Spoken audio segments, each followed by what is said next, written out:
Well, hello geometry students. This is Mr. Butterball, and this is our first geometry video. I'm excited to get this going. I hope you guys are too. Let me remind you that you have the ability to pause and rewind, or pause and write stuff down at any time. If you don't understand something, you can pause and rewind it as well, and that would help.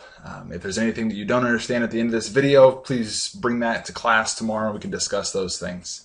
Alright, our first video is going to be about basic geometry vocabulary, and hopefully in class you've already put your flips into your journal and you're able to go ahead and write on those. So the first one we have here is a dot, and that actually is called a point. And any point that we have also has a letter corresponding to it, so I'm going to put a B on there for Mr. Butterball. And then when you flip up that card, there's two sides to that. There's a blank side underneath the actual piece of paper, and then there's something on the notebook paper. On the notebook paper, we can give that a definition. A point is an undefined term in geometry, and it simply represents a location.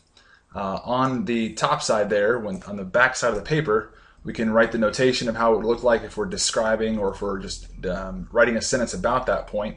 We would just put point, or we would put B, or we could also say point B. Either one would be correct. All right, our second one is a line. And we can label a line with just a lowercase cursive letter, so we can call that line M, or by the points that are on the line. I think it might erase that point. I don't know why. So we could put a point B, and a point C. Okay, and then when we flip it up, we can call that by the points that are on it, and put a line over top, line BC. It would also be correct to say that it would be line CB. Either direction works. Or we could call it line M, cursive letter. And a line is also an undefined term. It contains at least 2 points and it has infinite length. It goes infinite in either direction. All right, the next one we have there is a plane. Point, line, and plane are the three basic terms of geometry. And on this plane, you can see there's a cursive Q. Yours might have a cursive R. Sorry about that. Cursive R, uppercase at the top there, or on our plane, we can have 3 points.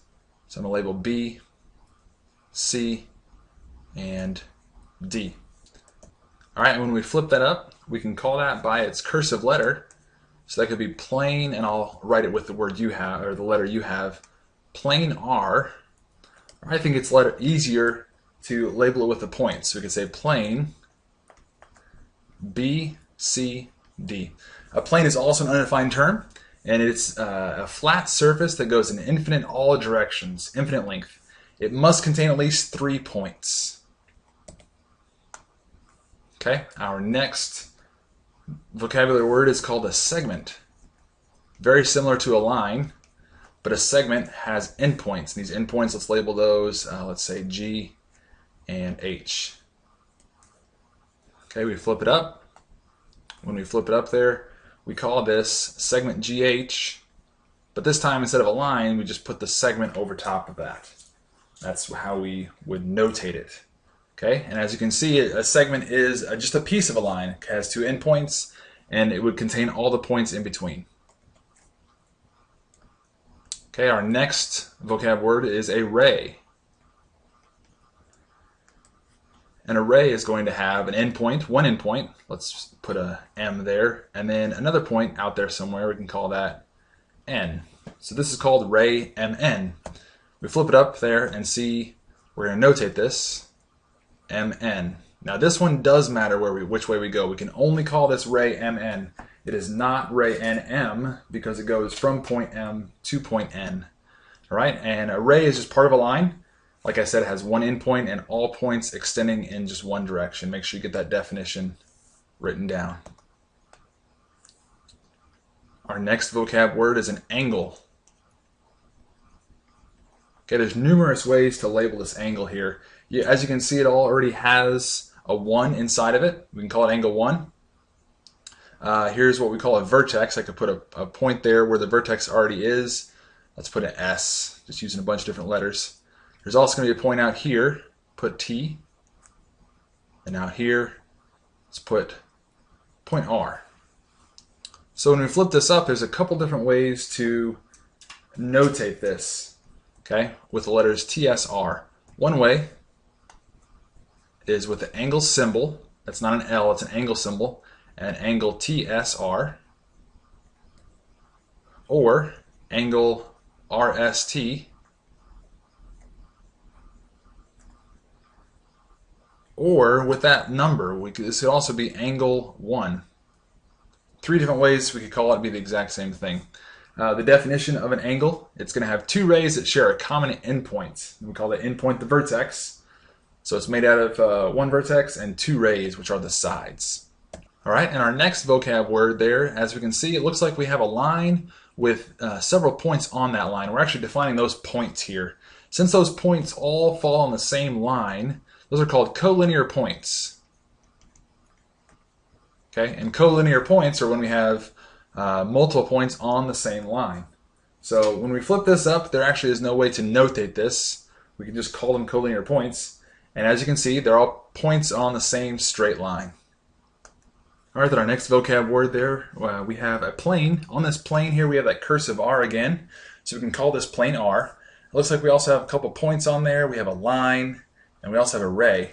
Just like our last vocab word, we're discussing or we're describing multiple things on the same plane. So if we had points in the same line, what's called collinear, things in the same plane would be coplanar.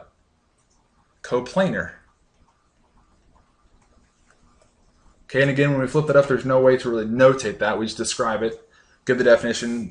Definition of coplanar are points, lines, segments, and rays that lie on the same plane. Okay, our next one here, you might have seen these before. All 4 different kinds of angles. The first angle we have, see if you know them. Maybe you guys can pause this and get these yourself. The first one is acute. The next one we have is a right angle. Then we have an obtuse angle. And this last one is called a straight angle. That one might be new for you. You've probably seen acute, obtuse, and right. This is a straight angle. So when we flip that card up, again, there's no way to notate it. We're just going to describe these things. An acute angle, you might know this as well, is less than 90 degrees.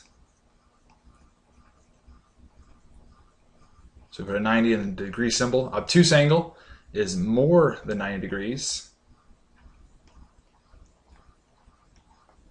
A right angle, what's that?